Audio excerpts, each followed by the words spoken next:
because we thought that something bad happened to Rasulullah sallallahu alaihi wasallam. He says, I saw the child on top of the back of Rasulullah sallallahu alaihi wasallam. So I put my head back. After the salah was over, the Sahaba asked, Ya Rasulullah, you made what, Sheikh? A long sujood.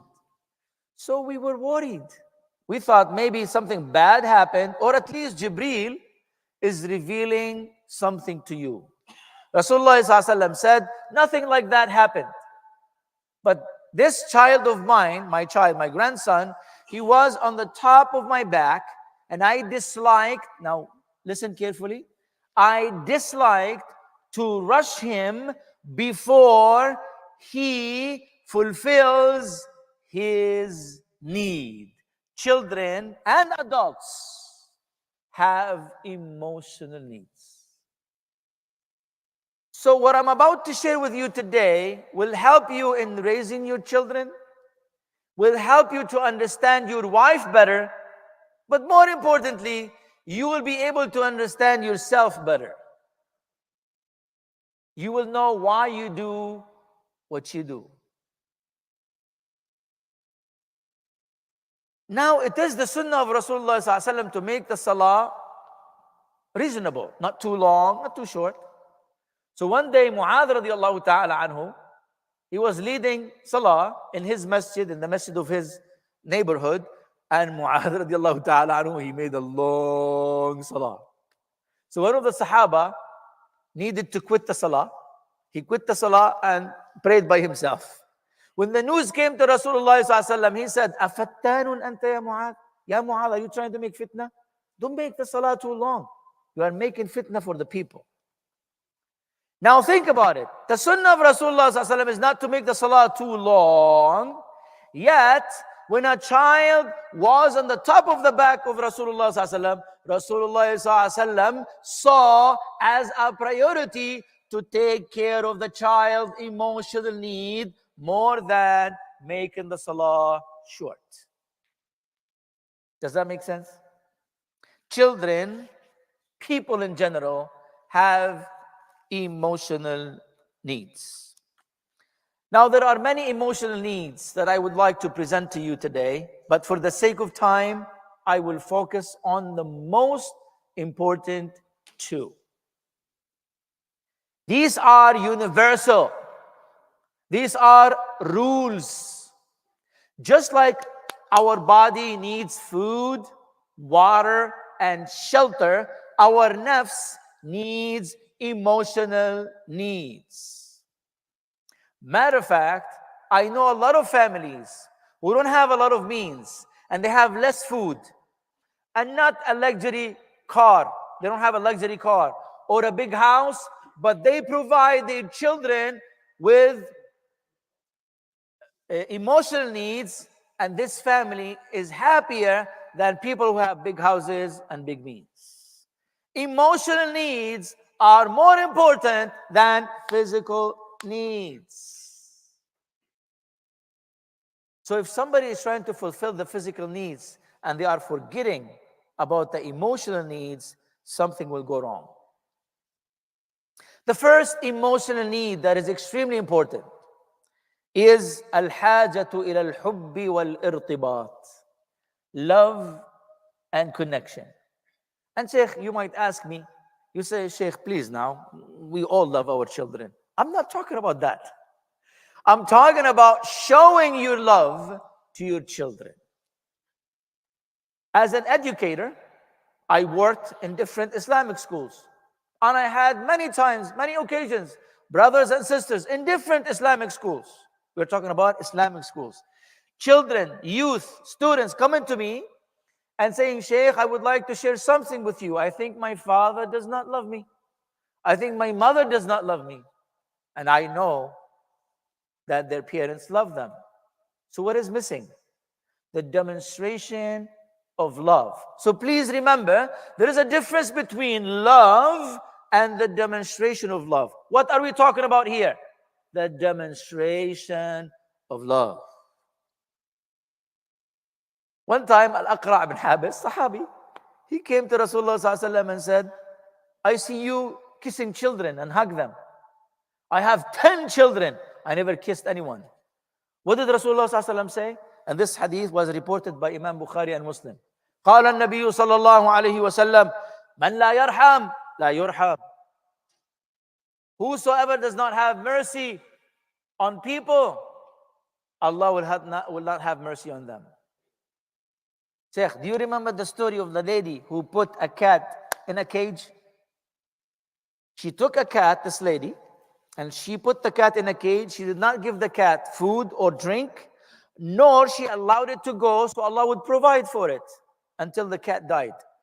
Rasulullah ﷺ said, دخلت امرأة النار في هرة. A lady deserved to be among the people of Jahannam because of that cat. So can you imagine who harms people? Can you imagine those who harm believers? Rasulullah ﷺ disapproves harm to a cat. Now take it to Gaza now. Wallahi, I can't believe what is going on. People have become emotionless. It's like we took off our humanity. You know the center of trauma in Gaza? It is a psychological center that studies the effects of war on the people of Gaza, especially children. What can you say? What can you describe? And this center was destroyed. It's a long list. We are talking about words destroying the emotional needs of children. Can you imagine bombs? Deprivation of food, water, and shelter? So how to demonstrate love? Love is like Iman. Iman is defined something that you have in the heart regarding Allah and the messengers and the Arkanul Iman. Ma waqara fil qalb, it's in the heart. وَصَدَّقَهُ اللِّسَانِ, confirmed by the tongue. That's why when people come here to embrace Islam, they say the Shahada, because their tongue confirms what they have in their heart. And then the A'mal confirms what is in the heart and what was said by the tongue. Love is the same thing. It's something that I have in my heart. I demonstrate by saying words, beautiful words, words of love, words of connection, and there are things that I do to demonstrate that love. Now let me take you back to Rasulullah sallallahu alaihi wasallam. The Sahaba say that Rasulullah sallallahu alaihi wasallam was laying on the ground. One of his grandchildren was on top of him. Either Al-Hasan or Al-Husayn, says the narration. Sayyidina Abu Layla, the narrator of the hadith, says, فَرَأَيْتُ بَوْلَ الطِّفْلِ عَلَى النَّبِيِّ أَسَرِيعًا. I saw the urine of the boy on top of Rasulullah sallallahu alaihi wasallam, asari'. Asari' comes from the word sur'a, speed. Yani like rivers rushing. You know, can you imagine the scene? Now, Sheikh, let me ask you a question. You are at home and you have a guest and you have a small child and your guest tells you, can I carry your child? And you say, yeah, go ahead. And you didn't realize that the child didn't have the pamper. And now the urine of the boy on top of your friend, asariya, rivers running, running rivers. What would you do? What's the automatic reaction? Well, what we see normally, that the guest will say, take the child. And you are running, you want to take the child. Isn't it true? Same thing happened with the Sahaba. They are running toward Rasulullah sallallahu alaihi wasallam to take the boy, because the body of Rasulullah sallallahu alaihi wasallam is holy. Now this boy is, with rivers of urine, but not Rasulullah sallallahu alaihi wasallam. He said, don't rush the boy, leave him. What? Allahu Akbar, sallallahu alayhi wa sallam. Leave the boy, let him finish. Now go to the pediatricians and ask them about potty training. You know potty training? Training the child to use the bathroom gradually, right? They tell you if your child is being trained in potty training and if they do something wrong and you yell at them or scream at them, you might cause physical and psychological complications for the child. So Rasulullah sallallahu alaihi wasallam, who was taught by Allah subhanahu wa ta'ala, said, leave the boy, leave him, leave him. In another narration, Abu Hurairah radiallahu ta'ala anhu says, I saw the Prophet sallallahu alayhi wasallam carrying Al-Hussein on his shoulder, and the saliva of Al-Hussein is all over the body of Rasulullah sallallahu alayhi wasallam. Usama bin Zayd says, we're talking about love and connection. Love and connection. Usama bin Zayd radiallahu ta'ala anhuma says, Rasulullah sallallahu alayhi wasallam used to take me and Al-Hasan, and he would sit us next to him, embraces us, and he would make dua for us, saying, Ya Allah, I have mercy on them, have mercy on them like I have it on them. Allahumma inni arhamhuma farhamhuma kama arhamhuma. Rasulullah sallallahu alayhi wasallam used to bring Umama, the daughter of Zainab and Abu al-As ibn Rabi'a, his granddaughter. He would come to lead Salah, he would put Umama next to him, and as he leads Salah, this is in the masjid, Imam, he would carry Umama on his hand, and when he goes to ruku' and sujood, he would put Umama down. Because children have emotional needs, and one of the needs is love and connection. Can you imagine? The boy is on the top of Rasulullah sallallahu alaihi wasallam and he makes such a long sujood. Why? Because the boy needs that connection. Rasulullah sallallahu alaihi wasallam used to make dua for his grandchildren. Sayyidina ibn Abbas says that he used to bring the children in the family, and he would make dua and says, this is the dua that Ibrahim alayhi salam, your father Ibrahim alayhi salam, used to make for his children Ismail and Ishaq. What was the dua? أعيذكما بكلمات الله التامة من كل شيطان وهامة ومن كل عين لامة. One time Rasulullah sallallahu alaihi wasallam saw Al-Hasan taking one date. He was a little boy. And that date was from a sadaqah. And you know, Rasulullah sallallahu alaihi wasallam and his family don't eat sadaqah. It's prohibited for them. It's unlawful for them. They accept gift, but not sadaqah. Sadaqah is unlawful, unpermissible for Rasulullah sallallahu alaihi wasallam and his family.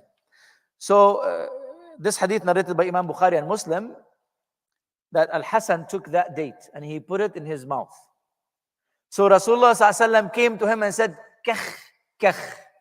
This is not like a full word in Arabic, it's like an expression, which means spit it, spit it. Then Rasulullah sallallahu alaihi wasallam said something beautiful, amazing. He said, Ama sha'arta anna la na'kulu as-sadaqah? Allahu Akbar. Ama sha'arta. What does sha'arta mean? Fear. He's talking to the child and he's trying to bring his sensitivity up. Didn't you feel? You know, when you have such a high caliber for haram, you start feeling halal and haram. Allahu Akbar. Ama sha'arta anna la nakulu sadaqah? Didn't you feel that we do not consume sadaqah? Sha'arta? This is the narration of Imam Bukhari and Muslim. I don't want to take long. The second important emotional need that children and adults need is significance, which means respect and value. Abdullah ibn Abbas radiallahu ta'ala anhu was sitting to the right of Rasulullah sallallahu alayhi wasallam, and someone brought a drink. So Rasulullah sallallahu alayhi wasallam drank from it. Now, if Rasulullah sallallahu alaihi wasallam drinks from something, this becomes barakah, especially for the first one who drinks after Rasulullah sallallahu alaihi wasallam. It's called su'ur. Su'ru Rasulillahi sallallahu alaihi wasallam. The first one who drinks right after Rasulullah sallallahu alaihi wasallam. It's a huge barakah. So the sunnah is to move the cup to the right. Who was to the right? Abdullah bin Abbas. And who was to the left? The elders of the Sahaba. Some ulama say Abu Bakr and Umar radiallahu ta'ala anhum. So now Rasulullah sallallahu alaihi wasallam is asking permission of Abdullah bin Abbas to break the rule and give it to the elders of the Sahaba. He said, Ya ibn Abbas, do you give me permission to give the cup to the left? It's your turn. I'm recognizing it's your turn. I'm giving you significance. I'm giving you respect. He said, Ya Rasulullah, if it was anything else other than your su'ur, the barakah, I would give it. But no. He said, it's your right. Here it is. This is not against adab, because it's something valuable. But the most important lesson here is that Rasulullah ﷺ is teaching the Sahaba that children are significant. When they have the right, we should give them the right. Abdullah ibn Zubayr. Who was Abdullah ibn Zubayr? His father is Az-Zubayr ibn al-Awwam, the great Sahabi. And his mother, Asma bint Abi Bakr, the daughter of Abu Bakr, the sister of Aisha.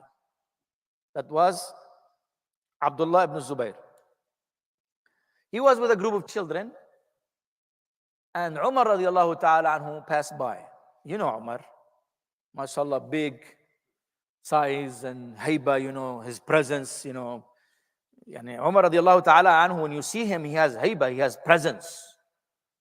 People get scared from him. So when the children saw Umar radiallahu ta'ala anhu, they ran away, except for Abdullah ibn Zubayr. So Umar stood there and said, why didn't you run away? He said, Ya Amir al-Mu'mineen, adab. I'm giving you your proper title. You are Amir al-Mu'mineen. You are Umar. You are the ruler of the believers. Amir al-Mu'mineen. I did not commit a crime to run away.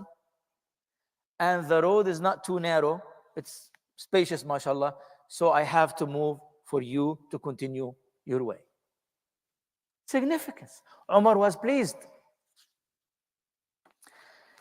There are many things that I would like to share with you, but to make it concise and precise and to the point, let's talk about things that will destroy the relationship between people, especially parents and children, especially teachers and students.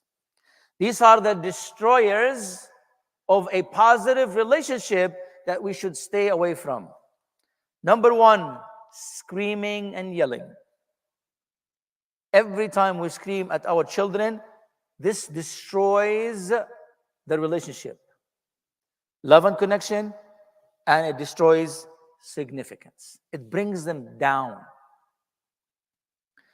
Comparing with others. I'm asking you, if I ask you to stand up, and I ask another person to stand up, and I start comparing you with this person, I said, why didn't you do like him? Why didn't you be like him? How would you feel?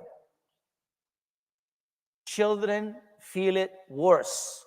There are other methods to motivate children, but not comparing them to others. Constant lecturing. Abdullah bin Abbas was asked by the Sahaba to give them more classes because his speech was so beautiful. He said, no.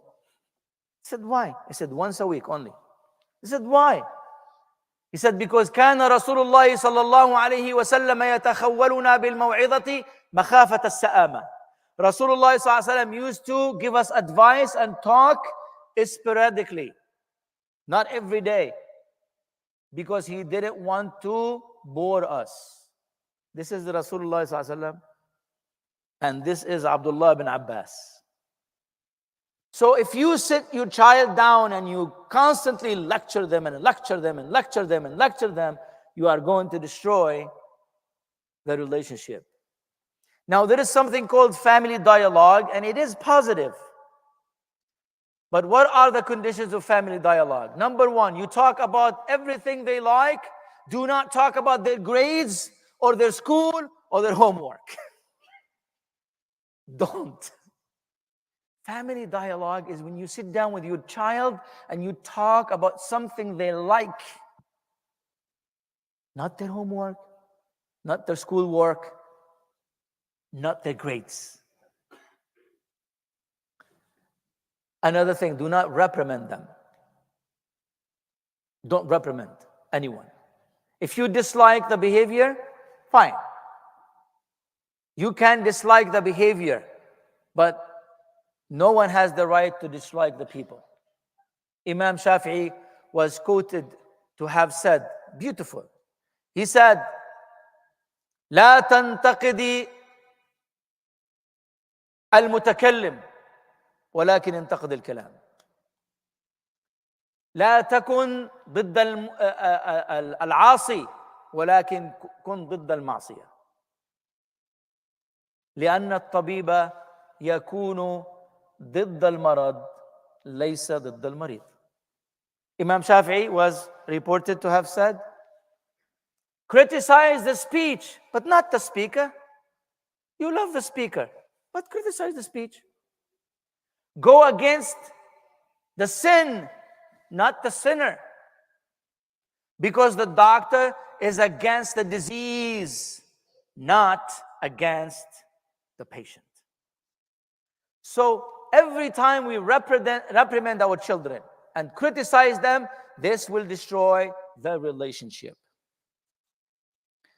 Now, I have so many things to say, but I have to be conscious of time. I'm going to say just one last thing. Every time we try to force our children to do something, those children, if they have a strong personality, they will become stubborn. They will fight back. If they have a weak personality, they will lose their personality, and that is more dangerous.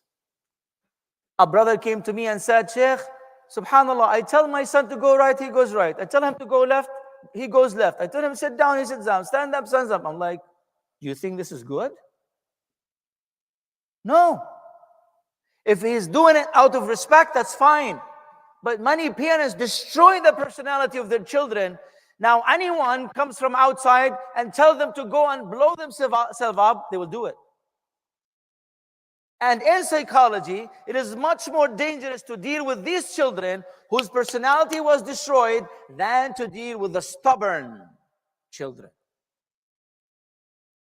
So we want our children to respect us and value our nasiha, but not to destroy their personality. And inshallah in the second khutbah I will share one more hadith. أقول ما تسمعون يا فوز المستغفرين استغفر الله.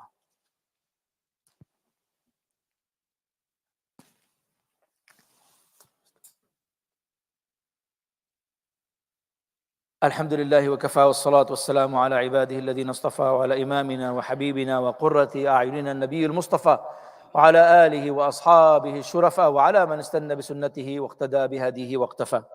Respected brothers and sisters, young and elders, Allah subhanahu wa ta'ala says, وَاتَّقُوا يَوْمًا تُرْجَعُونَ فِيهِ إِلَى اللَّهِ ثُمَّ تُوَفَّى كُلُّ نَفْسٍ مَا كَسَبَتْ وَهُمْ لَا يُظْلَمُونَ. And be conscious and mindful of a day that you will be returned to Allah subhanahu wa ta'ala, and every soul will be given exactly the compensation of what the soul has done and performed. So be mindful of that day, Allah subhanahu wa ta'ala says. Now let me finish with this hadith through Anas bin Malik radiyallahu ta'ala an sahabati ajma'in, who says, خدمت رسول الله صلى الله عليه وسلم 10 سنين. I served Rasulullah صلى الله عليه وسلم for 10 years. He never told me for anything that I have done, why did you do it? And for something that I did not do, why haven't you done it? And when somebody in the family would question me, Rasulullah ﷺ would say, leave them, leave him, leave him. Now you might ask, Sheikh, but okay, got it. Love and connection and significance. And we should not ask our children and reprimand them. But how should we raise our children then? It's a long topic. I'm going to give you the juice. We raise our children using two major ideas.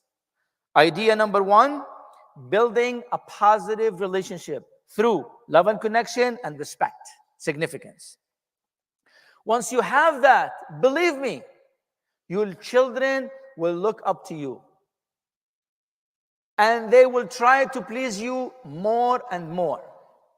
Another thing that we should do is to focus on what we want, not on what we don't want. Let me give you an example. A group of children came here to the masjid. Some of them, mashallah, they were sitting down, and others were playing, and it was salah time.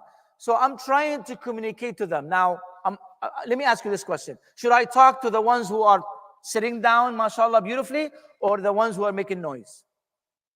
Well, the rule says, whatever we focus on, we will get more of.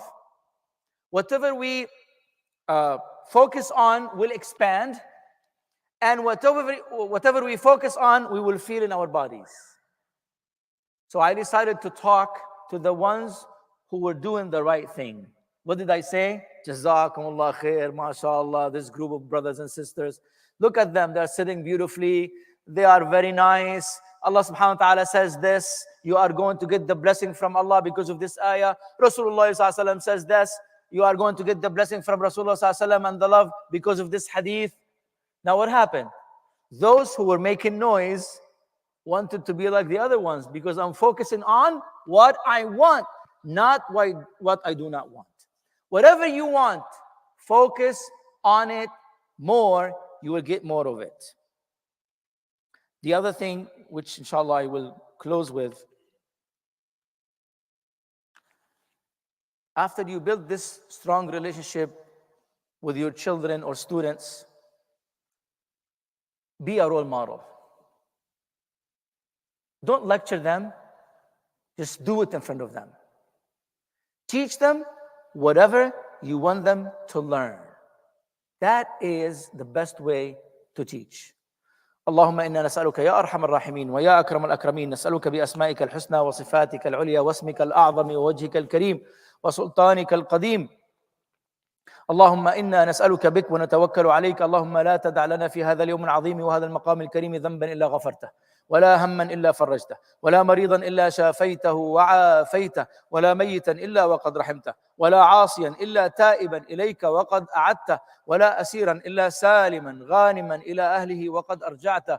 اللهم ولا طالب علم إلا علمته وأدبته وفهمته برحمتك يا أرحم الراحمين. نسألك لإخواننا المرابطين الصابرين في غزة وفلسطين وفي كل مكان يا أرحم الراحمين. اللهم أنزل عليهم ملائكتك المردفين. اللهم أيدهم بنصرك المبين وانصرهم بالرعب كما نصرت نبيك الأمين برحمتك يا أرحم الراحمين. وآخر دعوانا أن الحمد لله رب العالمين وصلى اللهم على سيدنا محمد وعلى آله وأصحابه وأمته أجمعين إلى يوم الدين. وأقم الصلاة.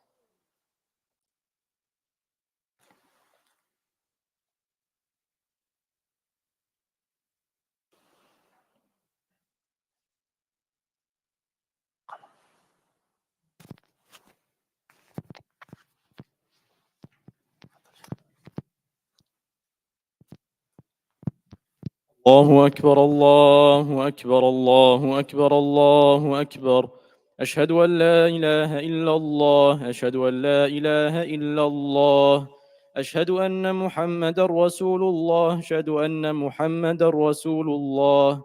حي على الصلاة حي على الصلاة حي على الفلاح حي على الفلاح. قد قامت الصلاة قد قامت الصلاة. الله أكبر الله أكبر. لا إله إلا الله.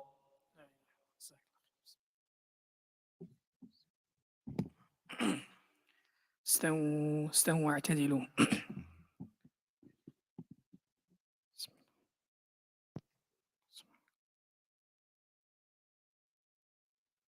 الله أكبر.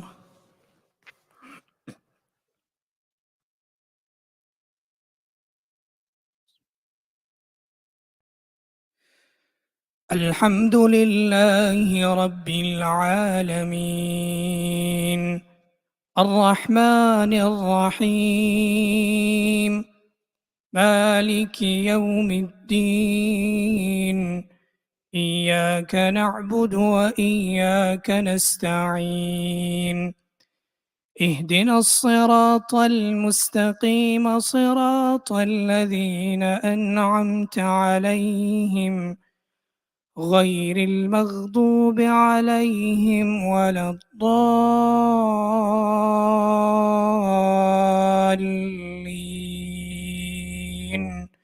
آمين.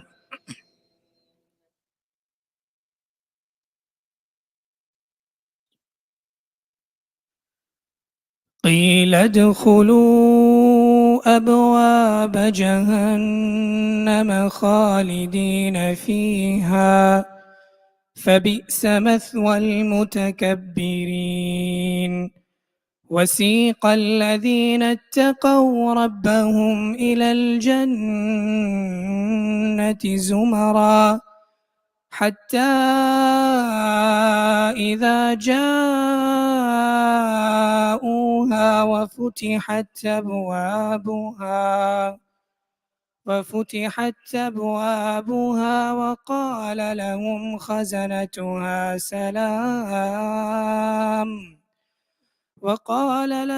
خزنتها سلام عليكم طبتم فادخلوها خالدين.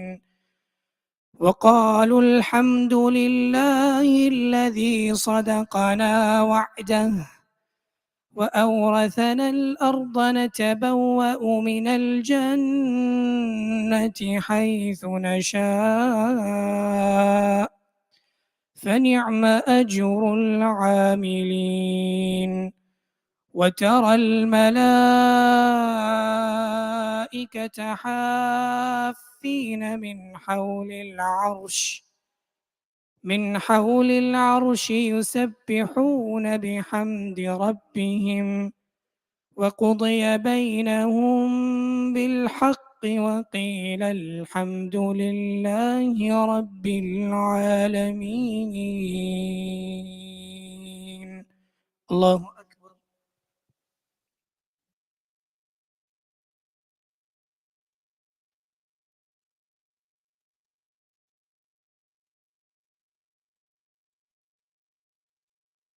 سمع الله لمن حمده. الله أكبر.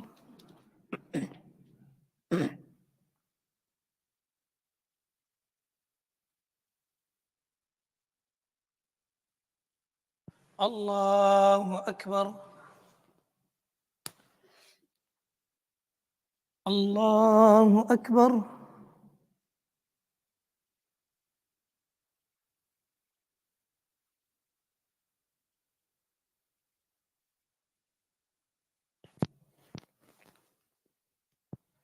الله أكبر.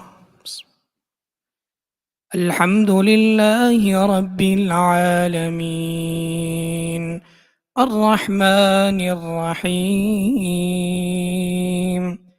مالك يوم الدين إياك نعبد وإياك نستعين اهدنا الصراط المستقيم صراط الذين أنعمت عليهم غير المغضوب عليهم ولا الضالين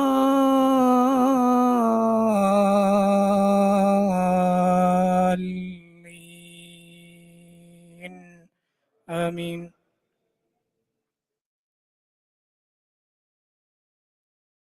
ألهاكم التكاثر حتى زرتم المقابر كلا سوف تعلمون ثم كلا سوف تعلمون كلا لو تعلمون علم اليقين لترون الجحيم ثم لترونها عين اليقين ثم لتسألن يومئذ عن النعيم. الله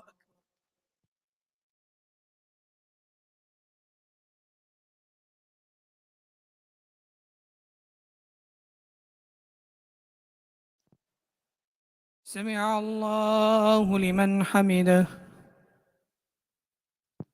الله أكبر.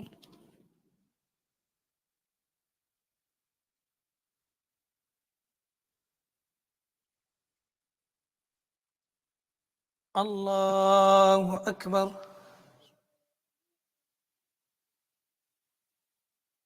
الله أكبر.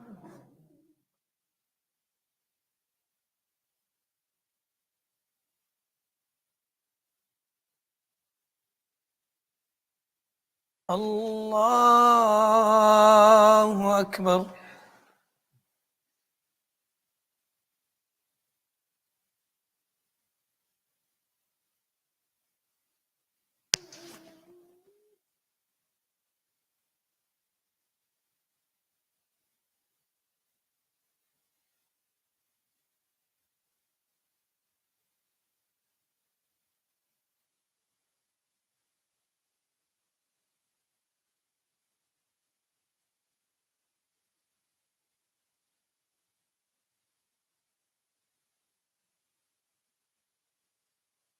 السلام عليكم ورحمة الله. السلام عليكم ورحمة الله.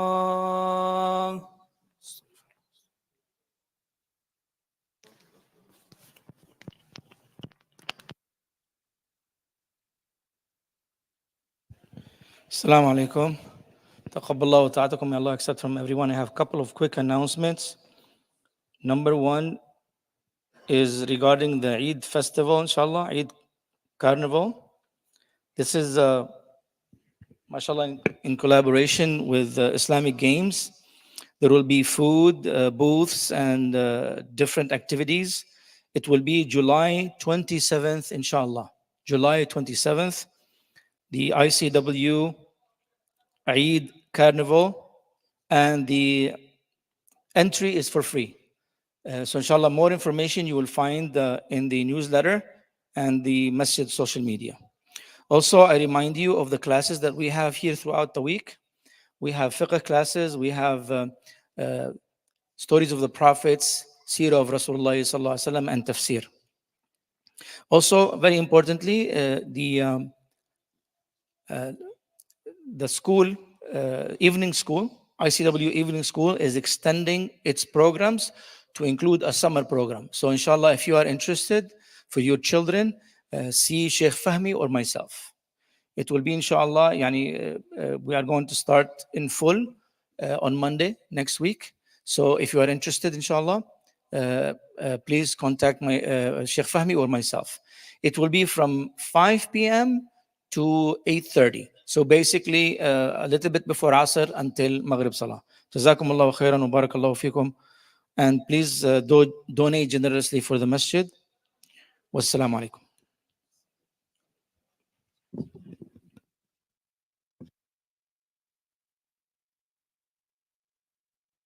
Somebody passed away. What's the name? Muhammadi Begum. So we have a dua request for somebody who passed away. Brother Muhammadi Begum. One more sister passed away. He's a regular Muslim. His mother-in-law passed away. And we have also another sister who passed away. Yeah, Begum. Okay, Begum. I think it's the same. Is the same family? Okay, same. Okay. So we have a brother and we have a sister that request.